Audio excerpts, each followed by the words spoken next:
પરમ કૃપાળુ શ્રીજી મહારાજ, બાપાશ્રી, સમસ્ત સદગુરુઓ તથા અનંત દિવ્ય મુક્તોની આ દિવ્ય સભામાં ઉપસ્થિત સર્વે સંત મંડળ તથા આપ સર્વે મુક્તોના ચરણોમાં સાષ્ટાંગ દંડવત પ્રણામ સહિત જય સ્વામિનારાયણ. માર્ચ મહિનો, આમ ચૈત્ર મહિનો ચાલી રહ્યો છે. ચૈત્ર માસ સુદ ત્રીજ એ દિવસે બાપાશ્રીએ છતેડી ધામે ચરણાવીને પધરાવ્યા. એટલે એ ગઈકાલનો દિવસ હતો.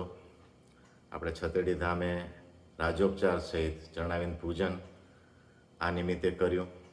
અને આ મહિનામાં આપણે આ જે દિવસ મહત્વનો હતો એટલે શ્રી અબજી બાપા છતેડી મહાત્મ્ય અંતર્ગત આ વખતના રવિવારમાં આપણે એ પ્રવચનો લીધા. તો પ્રથમ 8 તારીખના પ્રશાંતભાઈએ વાત કરી. બાપાશ્રીના જે વચનો, બાપાશ્રીની વાતો, એમાં જે વાત છે એ ખાસ એને ફોકસ રાખીને વાત કરી. એમાં જે ઈશ્વર સ્વામીએ બાપાશ્રીને કીધું આશીર્વાદ આપો આ પ્રસંગે, ત્યારે બાપાશ્રી જે આશીર્વાદ આપ્યા કે અહીં જે આવશે દર્શન કરશે એનું આત્યંતિક કલ્યાણ કરશું. અને પછી મામાશ્રીના વચને એ વાત કરી કે કૃપાને કોઈ શરત નથી. તો એ વાત પ્રશાંતભાઈએ કરેલી. એના પછીનો રવિવાર એટલે 15 તારીખ, એમાં રાકેશભાઈએ આ જ શીર્ષક હેઠળ વાત કરેલી. એમાં જે શાસ્ત્ર, બીજા શાસ્ત્ર જે આપણા છે કાણ સત્સંગના, મુનિસ્વામીએ જીવન વૃત્તાંત બનાવ્યું. પછી સોમચંદ બાપાએ જીવન ચરિત્રમાં જે વાત કરી છે અને મામાશ્રીએ જે અમૃત સરિતામાં વાત કરી છે એ વચનોથી છતડીનો મહાત્મા કયો. મારે આજ વાત કરવી છે, એ આ જ વિષય ઉપર થોડી વાત કરવી છે. તો પહેલાં હું બ્રહ્મચારી મહારાજે જે અનાદિમુખ ચરિત્રમાં જે શબ્દો ટાંક્યા છે એ વાંચું છું. અને જે થોડી બીજી વાત કરવી છે આ જ વિષય શ્રી અબજી બાપાની છતેડી મહાત્મ્ય 3. તો ગઈકાલે ઉત્સવ તો ઉજવાઈ ગયો, પણ આજે વાત કરું એ આ મહિનો આખો એ કહેવાય. તો જે અનાદિમુખ ચરિત્રામૃતમાં જે શબ્દો છે એમાં એ છે, છત્રી સ્થાન તો એવું થયું, મોક્ષનું સદા વ્રત થઈ રહ્યું, મોટું તીર્થ થયું સહુ જાણો, આ સ્થળે શ્રીજીએ પ્રમાણો. આવી રીતે કીધું કે મોક્ષનું સદાવ્રત થયું. સદાવ્રત એટલે શું? બધા માટે ખુલ્લું, કોઈ બાકી ન રહે. ખાલી મનુષ્ય નહીં, પશુ પક્ષી, પછી આકાશમાંથી આવતા દેવો, કોઈ બાકી નહીં. અને આશીર્વાદ પણ એવા જ છે. એટલે જો કવિતા એવી વસ્તુ છે કે સદાવ્રત શબ્દથી બધું કહી દીધું એમ, પછી બીજું લખવાની જરૂર ના રહી, એમ બધું આવી ગયું એમ. તો આવી રીતે એ જ વાત આવી રીતે બ્રહ્મચારી મહારાજે કહી. થોડોક પછી બ્રહ્મચારી મહારાજ વળી બીજા કડીઓ જે કીધી છે એ લઈએ. દેવ બાને દર્શન તે દઈ, પ્રગટ થવાનું કહ્યું તું આઈ. શ્રીજી મહારાજે દેવબાને જે વરદાન આપ્યું હતું આ સ્થળને એ પણ વાત કરી. એટલે 3 જે લીટી છે એની અંદર બ્રહ્મચારી મહારાજે બધું કહી દીધું. અને આપણે જાણીએ છીએ કે બ્રહ્મચારી મહારાજ બાપાશ્રીની હયાતીમાં જ મૂર્તિ સુખે સુખી થયા હતા. પાછળનું જે કાર્ય હતું એ પછી મુનિસ્વામીએ પૂર્ણ કર્યું. તો જે અનાદિમુખ ચરિત્રામૃત છે એ બ્રહ્મચારી મહારાજ જે ધામમાં ગયા પછી જે મુનિસ્વામી કહ્યું તો એ શબ્દો પણ એમાં છે. તો થોડા શબ્દ એ પણ લઈએ, કારણ કે પછી તો બાપાશ્રી અંતર્ધ્યાન થઈ ગયા અને એ આખો જે વિસ્તાર છે એ પણ આવે એની અંદર એમ. તો એ શબ્દો છે, બંને છત્રી થઈ સ્મૃતિ રૂપ, શુભ ધામ થયું અનુપ. બંને છત્રી એટલે એક જે આશીર્વાદ આપ્યા, જે ઉપર જે વાત કરી ને દેવબાને દર્શન આપ્યા હતા એ. અને પછી બાપાશ્રી અંતર્ધ્યાન થયા અને જે સ્થળે અગ્નિ સંસ્કાર કર્યો એ સ્થાન, એટલે બંને છત્રી બાજુમાં છે, આપણે દર્શન કરીએ છીએ નિત્ય. તો એ બંને છત્રી સ્મૃતિરૂપ થઈ, શુભ ધામ થયું અનુપ. આગળ શબ્દ તીર્થ આવ્યો, અહીંયા શબ્દ ધામ આવ્યો. એટલે આપણે 2 શબ્દને ભેગો કરીને કહીએ છીએ તીર્થધામ શ્રી અબજી બાપાની છતેડી. બને છત્રી થઈ સ્મૃતિ રૂપ, શુભ ધામ થયું અનુપ. નિર્ગુણ મૂર્તિને નિર્ગુણ મુક્ત, નિર્ગુણ ધામ અતિ તેજયુક્ત જળ હળે અખંડ પ્રકાશ કારણ નિર્ગુણ શ્રી અવિનાશ. બ્રહ્મચારી મહારાજ નિર્ગુણ શબ્દ બહુ વાપરતા, નામ જ એમનું નિર્ગુણાનંદ બ્રહ્મચારી હતું. એટલે આપણે જોઈએ છીએ અનાદિમુખ ચરિત્રામૃતમાં જ્યારે અંતિમ કડી આવે ત્યારે નિર્ગુણ શબ્દથી જ કંઈક ને કંઈક વાત કરી હોય. મહારાજને નિર્ગુણ કહીને, બાપાશ્રીને નિર્ગુણ કહીને, અને અહીંયા વાત મુક્તને નિર્ગુણ કીધા, ધામને નિર્ગુણ કીધું. આ બધા પાછળનું કારણ શું? તો કે નિર્ગુણ એવા શ્રી અવિનાશ. તો આવી રીતે અનાદિમુખ ચરિત્રામૃતમાં આ સ્થાનનો મહિમા કયો છે, વિસ્તારપૂર્વક તો કયો જ છે, પણ આજના દિવસે આ શબ્દોને યાદ કર્યા. થોડીક વાત હવે વચનામૃતની કરવી છે. તો વચનામૃતની અંદર શ્રીજી મહારાજે ભગવદ્ ગીતાનો એક શ્લોક ટાંકીને કીધું છે કે અનેક જન્મ સંશિસ્તતો યાતિ પરમ ગતિ. એટલે મહારાજે એવું કીધું કે આ મંદ શ્રદ્ધાવાળાનો પેલો છે વિચાર, એમ કે જેને મંદ શ્રદ્ધા છે એના માટે આમ છે શું, તો કે અનેક જન્મે કલ્યાણ થાય એમ. પછી શ્રીજી મહારાજે એમ કીધું કે તત્કાળ કલ્યાણનું શું કારણ, તો પછી એમ મધ્યના 16માં પછી કીધું. તો એના માટે શ્રીજી મહારાજે ફરી પાછો ભગવદ્ ગીતાનો શ્લોક ટાંક્યો, શ્રદ્ધાવાન લભ્યતે જ્ઞાનમ તત્પર સંયતે ઇન્દ્રિય. તો જે આત્યંતિક કલ્યાણ એનો હેતુ જે છે ને, ભગવાન પધાર્યા જ એના માટે છે. એ જલ્દી શેનાથી થાય? તો શ્રદ્ધાવાન લભ્યતે જ્ઞાનમ. જેને શ્રદ્ધા છે, મોટાના વચનમાં વિશ્વાસ છે, એનું જલ્દી કલ્યાણ થાય છે. બહુ મોટી વાત કરી શ્રીજી મહારાજે. અને ભગવદ્ ગીતાનો શ્લોક ટાંક્યો કે શ્રદ્ધાવાન જે છે એ લભ્યતે જ્ઞાનમ. પછી બીજી વાત પણ કરી, તત્પર સંયત ઇન્દ્રિય. તો મોટાના વચનમાં વિશ્વાસ રાખવો પડે. એ જો શ્રદ્ધા હશે તો કલ્યાણ તાત્કાલિક છે, ત્વરિત છે. અને આ જે શ્લોક છે એના પેરેલલ વાત બાપાએ કરી છે. હવે એ શબ્દો જો હું કહું તો બીજા ભાગની 49મી વાત છે, એમાં કીધું છે કે જીવને પ્રસન્નતાના સાધન કરવાના છે અને પુરુષ પ્રયત્ન પણ જોઈએ. હવે અહીંયા છે ને એક પ્રશ્ન થયો, પ્રસન્નતાના સાધન અને પુરુષ પ્રયત્ન બે વસ્તુને જુદી પાડી બાપાશ્રીએ. તો આમ તો પ્રસન્નતાના સાધન કરીએ, પુરુષ પ્રયત્ન કરે, પણ બાપાશ્રી એમ કીધું કે પ્રસન્નતાના સાધન જોઈએ અને પુરુષ પ્રયત્ન પણ જોઈએ. એટલે પછી બાપા પ્રશ્ન પૂછે છે, પુરુષ પ્રયત્ન તે શું? તે પુરુષ પ્રયત્ન તે શું? તો મહારાજ અને મોટાના વચનમાં વિશ્વાસ છે પુરુષ પ્રયત્ન. આવી વ્યાખ્યા કરી છે બાપાએ પુરુષ પ્રયત્નની. એટલે પ્રસન્નતાના સાધન અને પુરુષ પ્રયત્ન. પુરુષ પ્રયત્ન મીન્સ મોટાના વચનમાં વિશ્વાસ. સાધન હશે ને જો વિશ્વાસ નહીં હોય તો કામ નહીં થાય. એટલે આ શ્લોકની અંદર આ વાત કરી કે શ્રદ્ધાવાન લભ્યતે જ્ઞાનમ. જે વિશ્વાસ છે એ તરત જ જ્ઞાનને પામી જાય છે. અને તરત જ બીજો શ્લોક, એના પછીનો શ્લોક, આ ચોથા અધ્યાયનો 39મો શ્લોક છે, જે મધ્યના 16માં મહારાજે ટાંક્યો છે. અને પછીનો તરતનો શ્લોક 40મો શ્લોક ચોથા જ અધ્યાયનો, એ બેક ટુ બેક શ્લોક છે. એવું નથી કે એક શ્લોક પહેલાં કોઈક વિષયમાં કીધો છે અને બીજો શ્લોક બીજામાં કીધો છે. તો પછીનો જે શ્લોક છે એમાં એમ કીધું છે કે જેને અશ્રદ્ધા છે, સંશય છે, તો શું? તો સંશયાત્મા વિનશ્યતિ. જેને સંશય છે એમ કલ્યાણ થાય, તો એના માટે શબ્દ વાપરો, સંશયાત્મા વિનશ્યતિ. બહુ મોટી વાત થઈ છે. શ્રદ્ધા બહુ મોટી વસ્તુ છે. એને નાની સરખી નથી માનવાની. અને બાપાએ તો પુરુષ પ્રયત્ન જ એને કહી દીધો. એટલે આ વાતનો આપણે વિચાર રાખીએ. ઘણી વખત આપણે એમ થાય કે આવું થઈ જતું હશે, તો ફરી પાછા જે પ્રશાંતભાઈએ મામાના શબ્દો કીધા અને રાકેશભાઈએ જે બાપાના વખતના બધા મુક્તોના શબ્દો કીધા, અને આ તો મહારાજના શબ્દો. હવે પછી આપણે જો સંશય કરીએ તો એ આપણી ભૂલ કહેવાય. હવે એ જે શ્લોક બે કીધા, શ્રદ્ધાવાન વાળો અને અશ્રદ્ધા સંશય વાળો, તો એ બંને શ્લોકની અંદર તરત બીજી કડી છે ને, તો એ શ્રદ્ધાવાનની શી ગતિ થાય છે અને જેને અશ્રદ્ધા છે, સંશય છે, એની શી ગતિ થાય છે. એ બીજી કડી તરત એ છે બંને શ્લોકમાં. તો શ્રદ્ધાવાન લભ્યતે જ્ઞાનમમાં જેને શ્રદ્ધા છે એની શું ગતિ થાય છે? તો કે જ્ઞાન પામે છે, પણ ગતિ શું થાય છે એની? તો કે પરમ શાંતિને પામે છે. અને ભગવદ્ ગીતા જેને વાંચીએ છીએ એમાં જોયું હશે, ક્યારેક પરમ શાંતિ શબ્દ વાપર્યો છે, ક્યારેક પરમ ધામ શબ્દ વાપર્યો છે, ક્યારેક પરમ પદ શબ્દ વાપર્યો છે, અને ક્યારેક મુજ પરમેશ્વરને એટલે પરમેશ્વર એટલે મને જ પામે છે એમ.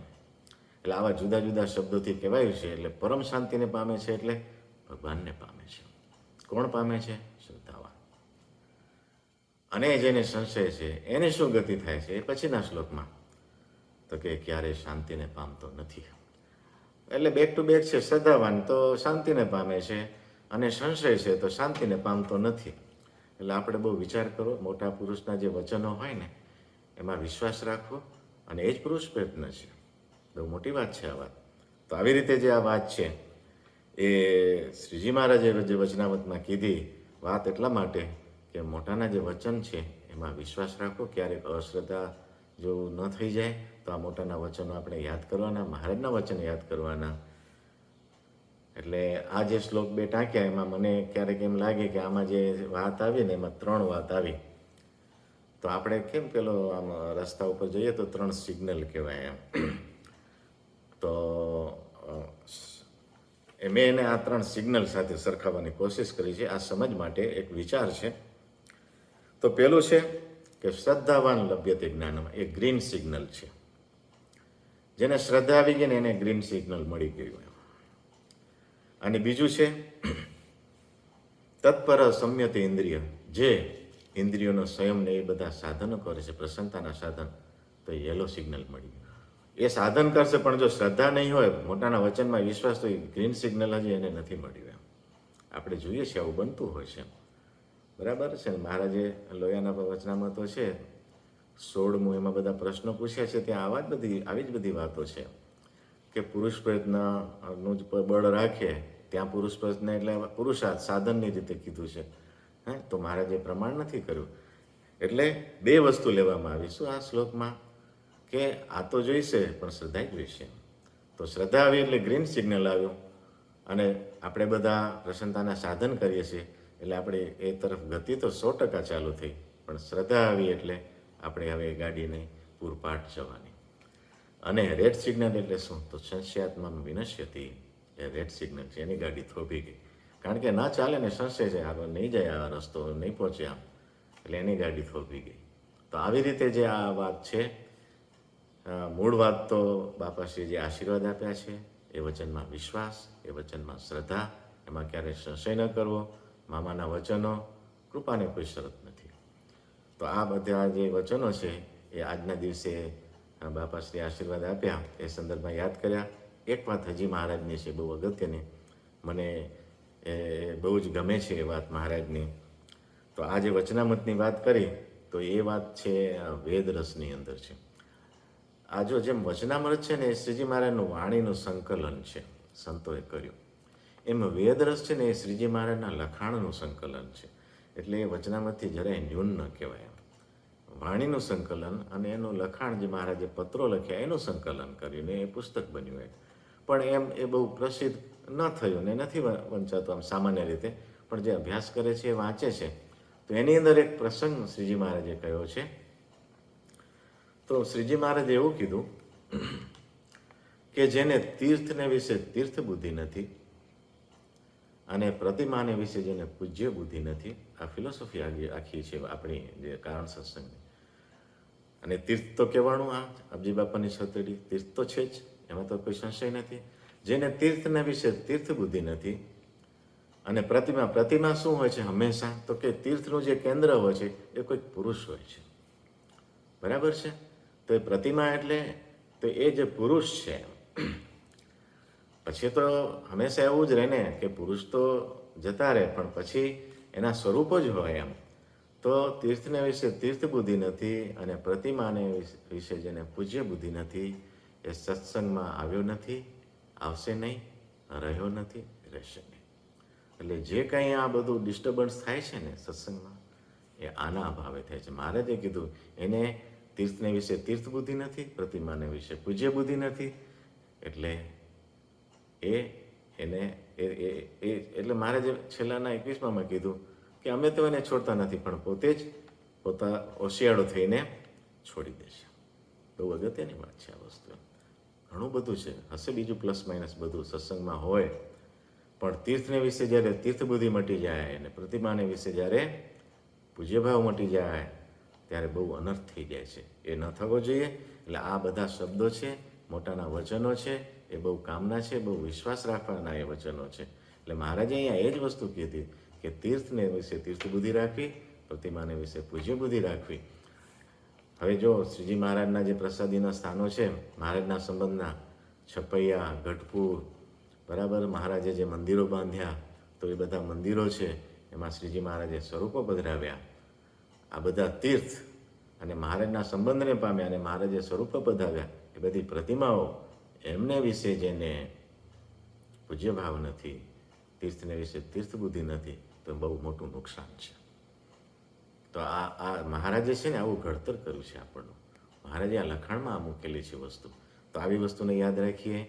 અને મામાએ પણ કીધું છે એ સભામાં તો પ્રત્યક્ષ આપણે પણ બેઠા, તો હું બેઠો હતો એટલે મને યાદ છે બળદિયાની સભામાં મામાએ એવું કીધું કે આ સ્થાનમાં કાર્યકર્તા કે બીજા જે કંઈ હોય, ટ્રસ્ટ હોય કે જે કંઈ એની કમિટી હોય, એ તો આવે ને જાય એમ, પણ આ સ્થાનનું જે દિવ્યતા છે એ ક્યારેય ઓસરવાની નથી. તો આ મહારાજના વચનો એ જ વસ્તુ કહે છે.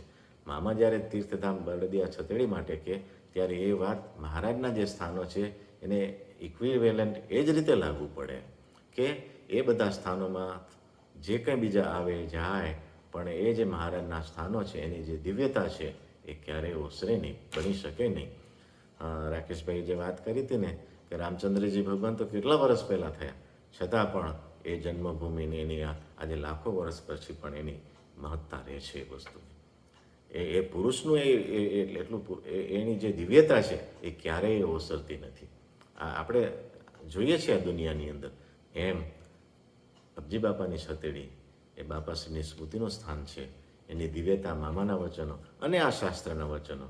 મામાના વચનો તો આપણે સાંભળ્યા છે, પણ શ્રીજી મહારાજના વચનો એમ જ કહે છે, એમના વચનમાં વિશ્વાસ રાખી આ શ્રદ્ધા અને આ વિશ્વાસ હંમેશા આપણે જે આ સ્થાન મળ્યું છે એની સેવા મળી છે એની દ્રઢતા રહે, ટકી રહે. એટલા માટે આજના દિવસે આ વાત કરી. થોડીક વાત એમ થાય છે કે એ છત્રી તો થઈ, પછી એનો જે વિકાસ થયો ને એની થોડીક તારીખો મારે અંગ્રેજી સાલ પ્રમાણે કહેવી છે, કારણ કે આપણા જે બધા શાસ્ત્રોમાં લખાણ થયા છે સંવંત પ્રમાણે થયા છે. તો થોડીક આ છતડીનો ઇતિહાસ અંગ્રેજી સાલ પ્રમાણે, જેમ અંગ્રેજી સાલ અત્યારે 2026 માર્ચ ચાલે છે, આપણે વર્ષ જ લેશું, તારીખ તો જ્યાં અગત્યની વાત હશે ત્યાં લેશું. તો શ્રીજી મહારાજ જે 7 વર્ષ વિચરણ કર્યું કચ્છમાં, તો એ સાલ હતી 1805 થી 1811, ક્રાઇસ્ટ એરાની જે કહેવાય ને. અને શ્રીજી મહારાજે જે દેવબાને આશીર્વાદ આપ્યા એ સાલ હતી 1843. મહારાજ અંતર ધ્યાન થયા 1830, આ 43ની સાલ, એટલે 13 વર્ષ પછી. બાપાશ્રી પ્રગટ થયા 20/11/1844, તારીખ સહિત કહીએ તો 20 નવેમ્બર 1844 બાપાશ્રી પ્રગટ થયા. છતડીએ ચરણાવીને પધરાવ્યા માર્ચ 1915. અત્યારે માર્ચ જ ચાલી રહ્યો છે ને આપણે પેલું છે 111 વર્ષ થયા 2026 એટલે. તો માર્ચ 1915 બાપાશ્રીએ ચરણાવીને પધરાવ્યા. પછી એપ્રિલ 1822 હનુમાનજી મહારાજ પધરાવ્યા. અખાત્રીજ છે દિવસ, પણ સાલની રીતે એપ્રિલ 1822 હનુમાનજી મહારાજ પધરાવ્યા. અને 22/6/1928 બાપાશ્રી અંતર ધ્યાન થયા. અને બરાબર એના 20 દિવસમાં આ છત્રી તૈયાર કરી દીધી. સદગુરુને પાછા ભુજથી આવ્યા અને જે છત્રી તૈયાર કરી અને 20 દિવસમાં છત્રી તૈયાર થઈ ગઈ. પણ મૂળ એ દિવસ બાપાશ્રી અંતર ધ્યાન થયા હતા એ 20/6/1928. અને જે 20 દિવસમાં છત્રી તૈયાર થઈ ગઈ હતી, તો પછી એનો શિલાલેખ લખાયો છે. એમાં મેં એક વખત વાત કરી કે એમાં સંવંત 1984 લખાણું છે, પણ વિક્રમ સંવંત કયો તો એ 1985 લખાણી છે, પણ વિક્રમ સંવંત 1984 થાય, કારણ કે કચ્છની અંદર અષાઢી સાલ ચાલે, એટલે અષાઢ મહિનો આવ્યો ને એટલે 85 લખાયું છે. પણ વિક્રમ સંવંતની રીતે કયો તો 1984 કહેવાય. આ તો શિલાલેખ વાંચે ને ક્યારેક એમ કોન્ટ્રાડિક્શન ન થાય કે બાપાશ્રી અંતર્ધ્યાન તો 84માં થયા તેને આમાં 85 કેમ લખ્યું છે, તો એ ક્લેરિફિકેશન. અને પછીનો જે ગાળો છે એ થોડુંક આપણે ખબર છે કે થોડોક સંઘર્ષ ને બધું ઘણું બધું થયું હતું. એટલે બાપાશ્રીના અંતર્ધ્યાન થયા પછી 35 વર્ષ સુધી અંતર્ધ્યાન કઈ સાલમાં થયા, તો 1928ની સાલ, એટલે આમ 1984. પછી છેક 2019ની અંદર મંદિર બન્યું. 1963માં, સોરી, વળી મિક્સ કરીએ છીએ ને સાલ ત્યારે એવું થાય છે. એટલે 1928થી 1963, એટલે 35 વર્ષ સુધી છે ને છત્રી આમ છે ને આમ બીજી કોઈ એક્ટિવિટી કે બીજું કંઈ થયું નહીં. અને એનું કારણ હતું કે અહીંયા બહુ જ એનો વિરોધ ને બીજું બહુ થયું હતું. એટલે હનુમાનજી મહારાજ પધરાવેલા હતા એટલે મંદિર જેવું હતું, એટલા માટે હવે એની સેવા પણ મનજી બાપાશ્રીના પુત્ર કરતા અને ત્યાં જ સૂતા. અને આખી એ જે મંદિરની સંભાળ રાખી કાનજી બાપાએ, મનજી બાપાએ 35 વર્ષ સુધી આ છત્રીને સાચવી રાખી છે. એટલે આપણે એ બાપાશ્રીના પુત્રનો જેટલો આપણે આભાર માનીએ ને એટલો ઓછો છે. આજે આપણે એમ લાગે કે આ વિકાસ થયો, આટલું બધું મોટું સ્થાન છે, બરાબર છે. આપણે એમ કહીએ કે 50 એકરની અંદર વિસ્તાર છે ને 50,000 સ્ક્વેર ફૂટ બાંધકામ છે, પણ એ બધાના મૂળમાં જો કંઈ હોય ને તો આ ચરણારવિંદ છે, અબજી બાપાશ્રીની છત્રી છે. પણ આ ગાળો આવી ગયો ને એટલે આ તારીખ છે ને થોડીક મિસ થઈ ગઈ આપણે. નહીંતર કોઈ પણ સ્થાન સંપ્રદાયનું જોવો તો એનો સ્થાપના દિન હોય એ એના સ્થાન માટે સૌથી મહત્વનો દિવસ કહેવાય. પણ આપણે જે આ બાપાશ્રીનું જે સ્થાન, જે બાપાશ્રીની સ્થાપના કરી ચરણાવિંદની, એટલે કેન્દ્રમાં એ ચરણાવિંદ છે, તો એને માનો ને કે આ 35 વર્ષ આવી રીતે નીકળી ગયા. પછી ટ્રસ્ટ બન્યું 63ની સાલમાં અને 64ની સાલમાં મંદિર બન્યું. ટ્રસ્ટ બન્યા પછી તરત મંદિર બન્યું. 64ની સાલમાં, 74ની સાલમાં સભામંડપ બન્યો, મુનિસ્વામીએ વિકાસ કર્યો. એ બધું જે 60 વર્ષની ઉંમરના છે એને બધાને 60-65 ઉંમરના છે એના સમયમાં થયું છે. અને 70-75 વર્ષની ઉંમર છે એમને એ બધું સ્મૃતિમાં છે, આ બધું મંદિરનું નિર્માણ થયું ને જે કંઈ થયું એ. એટલે આપણે હવે છે ને એ બધું સ્મૃતિમાં છે કે આ દિવસે પાટોત્સવ છે ને આ દિવસે આ છે, પણ બાપાશ્રીએ ચરણાવિંદ પધરાવ્યા એ માઇન્ડસેટ હજી થતો નથી એમ. એટલે જ્યારે આપણે ફરીથી ને મંદિરનું નિર્માણ કરવાનું થયું, નવનિર્માણ, ત્યારે જૂનું મંદિર હતું એને તોડીને નવું કરવાનું થયું. ત્યારે એવું નક્કી કર્યું એ 2013ની સાલમાં કે આપણે 2 વર્ષમાં, એટલે કે 2015ની સાલમાં મંદિર પૂર્ણ રીતે તૈયાર થઈ જશે અને મૂર્તિ પ્રતિષ્ઠા થશે અને આવું બધું હતું. કલાત્મક મંદિર જે આપણે અત્યારે દર્શન કરીએ છીએ એ. એટલે ત્યારે વિચાર આવ્યો કે યોગાના યુગ એ વર્ષ એવું છે કે બાપાશ્રીએ ચરણાવિંદ પધરાવ્યા હતા એને બરાબર 100 વર્ષ થતા હતા અને આપણે બરાબર 100 વર્ષ પછી આ મંદિર નિર્માણ કરતા હતા એમ. એટલે પછી એવો વિચાર કર્યો એ જ્યારે 2013ની મિટિંગમાં કે આ ઉત્સવનું નામ આપણે છે ને શ્રીહરિ, જે ચરણાવિંદ બાપાશ્રી પધરાવ્યા, બાપાશ્રી પ્રતિ શ્રીહરિ ચરણાવિંદ શતાબ્દી મહોત્સવ, એ ઉત્સવનું નામ પણ આપણે એ રાખ્યું. ભલે આપણે મંદિર કર્યું, શું કામ, તો કે આ બાપાશ્રી પ્રતિષ્ઠિત વસ્તુ છે. અને આપણે એ ઉત્સવનું નામ રાખ્યું કૃપા વર્ષા મહોત્સવ. આમાં ઘણી વખત કેવું થઈ જાય, ધારો કે કૃપા વર્ષા મહોત્સવ નામ રાખ્યું ને એટલે પછી બધાના મોઢે છે ને કૃપા વર્ષા મહોત્સવ એ શબ્દ બધાના મોઢે વહેતો થઈ ગયો. પણ એની પાછળ જે શ્રીહરિના જે ચરણાવિંદ પધરાવ્યા એને 100 વર્ષ થતા હતા, એ વિચાર જે જીવંત રહેવો જોઈએ ને, એટલે એ જે માઇન્ડસેટ થવો જોઈએ ને, એ જોઈએ એવું હજી થયું નથી એવું મને લાગે છે. નહીં તો આ દિવસ એટલે બહુ મહત્વનો દિવસ, ચૈત્ર સુદ ત્રીજ.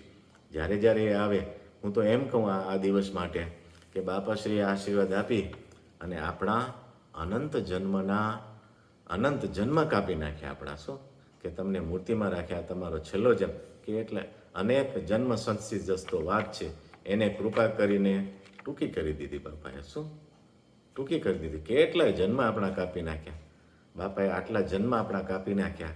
એ દિવસના આશીર્વાદ માટે આપણે શું એક દિવસ ભોગ ના આપી શકીએ આપણા કામ ધંધા બીજાનું? માટે માઇન્ડ સેટ કરવાનું છે આ દિવસનું. શું એટલે આ વાત મને થોડી આ ખાસ આજના દિવસે આ કહેવાની હતી કે આજનો આવો આ દિવસ છે.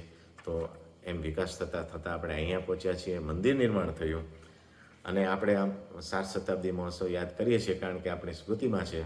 પણ આ સ્થાને બાપાશ્રી અનેક પારાયણો કરી છે, મુનિસ્વામી અનેક પારાયણો કરી છે અને પાટોત્સવ ઉજવવું, આખા સ્થાનનો વિકાસ કર્યો, આ બધું મુનિસ્વામીએ કર્યું. ખાલી મુનિસ્વામીએ નહીં, પણ ઈશ્વર સ્વામી હતા ત્યારે, વૃંદાવન સ્વામી હતા ત્યારે જે કંઈ આ છત્રીઓ બની ત્યારે એમનો રોલ હતો. પછી બ્રહ્મચારી મહારાજ ત્યારે હતા. હવે જ્યારે છત્રી કરી ત્યારે બ્રહ્મચારી મહારાજને યાદ કર્યા છે તો એ પ્રસંગ બ્રહ્મચારી મહારાજનો યાદ કરી દો. અનાદિમુખ ચરિત્રામૃતમાં લખેલો છે કે એ જે છત્રી છે જે ચરણાવીને પધરાવ્યા છે તો બ્રહ્મચારી મહારાજે ને બાપાશ્રીએ ઉચકી અને એ છત્રીમાં બેસાડ્યા અને એ છત્રીમાં બેસાડી દીધા. બેસો બ્રહ્મચારી મહારાજ તમારું પૂજન કરીએ. તો આવી આ છત્રી, આવી એની સ્મૃતિઓ. તો બાપાશ્રી જ્યારે ચરણાવીને પધરાવ્યા ને એના પહેલાં તૈયારી ચાલતી હતી યજ્ઞની, ત્યારના આશીર્વાદ પણ યાદ કરી લઉં આજના દિવસે. ઈશ્વર સ્વામી બાપાને કીધું કે અમે જેને વર્તમાન ધરાવીએ એને તમે મૂર્તિમાં રાખજો. આ આશીર્વાદ પણ માંગ્યા છે આમને ઈશ્વર સ્વામીએ. પછીના આશીર્વાદ ચરણાવીને પધરાવ્યા એટલે તો માંગ્યા છે, પણ એના પહેલાં ઉત્સવની તૈયારી ચાલતી હતી ત્યારે આ આશીર્વાદ માંગ્યા કે અમે જેને વર્તમાન ધરાવીએ એને બાપા તમે મૂર્તિમાં રાખજો. ત્યારે બાપાશ્રી એમ કીધું જાઓ તમારું વચન અમે માથે ચડાવ્યું. એટલે આશીર્વાદ આપણે શું અમુક વાંચ્યું હોય ને એવું થોડું યાદ રહે, પણ આ બધો જે વિચાર કરીએ એનો અભ્યાસ કરીએ ને ત્યારે વિચાર થાય કે આ બધો જો વિચાર કરીએ ને આ મોટાના વચનનો જો યાદ કરીએ પછી સંશય શેનો રહે? કેમ સંશય રહે? જો સંશય રહે તો સચ્ચે આત્મા વિનશ્યતિ. આ પણ ભગવાનના જ શબ્દો છે. એટલે બહુ યાદ રાખીએ, બહુ વિચાર કરીએ કે કાંઈ અધૂરું નહીં માનવાનું. અને પ્રસન્નતાના સાધન તો કરવાના જ હોય, એમાં તો ક્યાં પેલું છે, એ તો હોય જ કરવાના, નહીં તો આપણું જીવતર શું કામનું એમ. તો આવી રીતનું જે આ જે છત્રીનો મહિમા આવી રીતે આ જો વિકાસ થતાં મંદિર બન્યું. 10 વર્ષ થયા. એ ઘનશ્યામ મહારાજ દશાબ્દી મહોત્સવ પણ આપણે ગયા વર્ષે ઉજવ્યો અને સાથે બીજા પણ ઘણા બધા કામ થયા. એનો વિસ્તાર અત્યારે નથી કરતો, પણ ગૌશાળા બની છે, ઉતારા બન્યા છે અને હાલમાં જે નૂતન સહજાનંદ મંડપમ બન્યો છે એમ વિકાસ થતાં છતાં છત્રી સ્થાન અત્યારે આ સ્થાને છે. પણ બધાના મૂળમાં જો કાંઈ હોય તો 2 વસ્તુને હું યાદ કરું. શ્રીજી મહારાજે દેવબાને આશીર્વાદ આપ્યા અને બાપાશ્રી આપણને આશીર્વાદ આપ્યા. આ 2 વસ્તુ આ સ્થાનનું કેન્દ્ર સ્થાન તળાવડી અને બાપાશ્રીની છત્રી કહેવાય છે. એટલે આપણે આમ નામે શું રાખ્યું છે કે અબજી બાપાની છત્રી. આ સ્થાનની ઓળખ જ છે. તો છત્રી એટલે શું? તો ચરણારવિંદ. એમ છત્રી એટલે ચરણારવિંદ. તો આજનો આ દિવસ, આજે પણ આમ તો સભા હતી આ ઉપલક્ષે, પણ અબજી બાપાશ્રી છત્રી મહાત્મા હેઠળ આજે એક વાત કરવાની ઈચ્છા હતી. થોડુંક આમ આયોજનપૂર્વક જ કર્યું હતું. 3 રવિવારના 3 વસ્તુ લઈ લેવી. તો એવી રીતે આજે અબજી બાપાશ્રીની છત્રીનો મહિમા એ શીર્ષક હેઠળ આ 3 દિવસ 3 રવિવારે વાત કરી. બાકી તો એની જે કથાને કરવા જઈએ તો બહુ વિસ્તાર થાય, પણ અંતરમાં આ ભાવ સદાય રહે, એ અખંડ રહેવો જોઈએ એ ભાવ.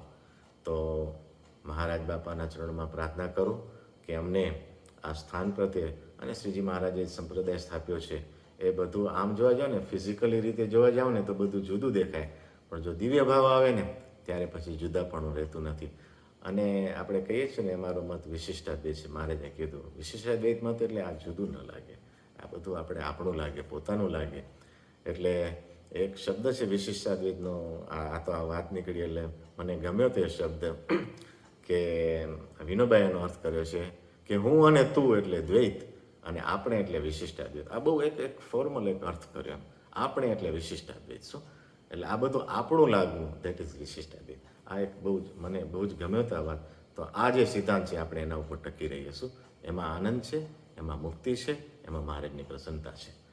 તો જે કંઈ બીજી વાત કરતાં થોડું ઘણું કંઈક આગુ પાછું વાત થઈ હશે, થોડી ક્ષતિ રહી ગઈ હશે વાતમાં, તો ક્ષમા કરશો. આ સભાનો રાજીપો છે. મારી વાણીને વિરામ આપું છું. હવે પછી આપણે આગળ મુનિસ્વામીના આશીર્વાદ લેશું, ત્યારબાદ 2 મિનિટની ધૂન કરી આજની આપની આ સભાની પૂર્ણાહુતિ કરીશું. સહજાન સ્વામી મહારાજની જય, બાપા શ્રીની જય, સદગુરુ શ્રીની જય, સ્વામિનારાયણ ભગવાનની જય જય.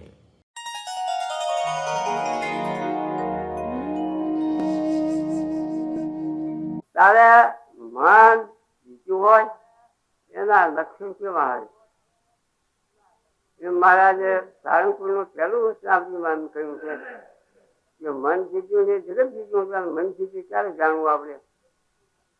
તો મહારાજાજીનો ઉત્તર આપ્યો છે. મહારાજ કે 5 ઇન્દ્રિયો છે જે પંચવિષયમાં જીવને ખેંચી જાય છે.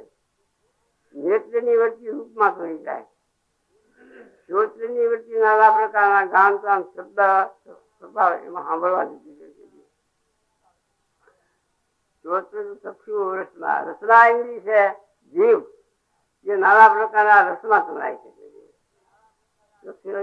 ઘ્રાણ નાસિકાની સારા સુગંધ એમાં તણાય.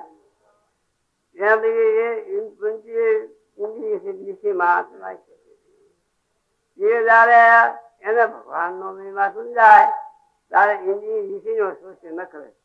કોઈ વિષયમાં તણાય નહીં.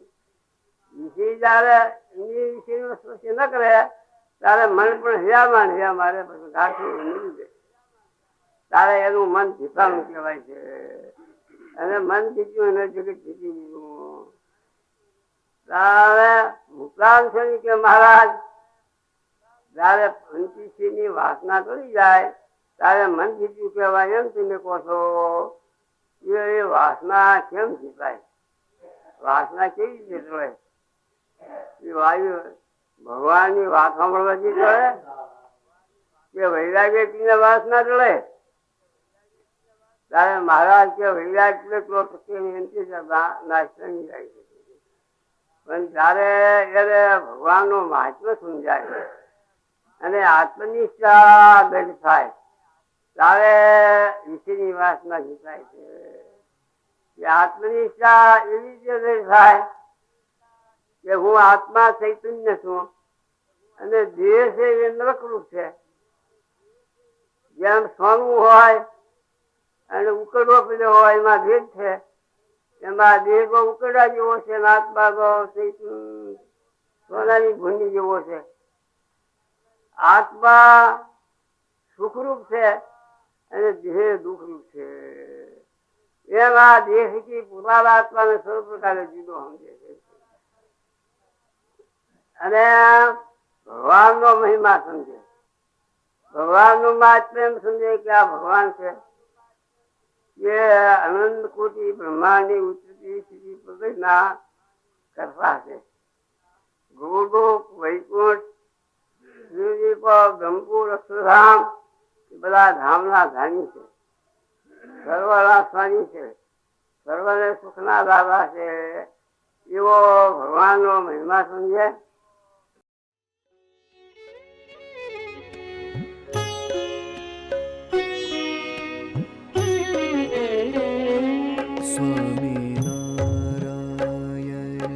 સ્વામિનારાયણ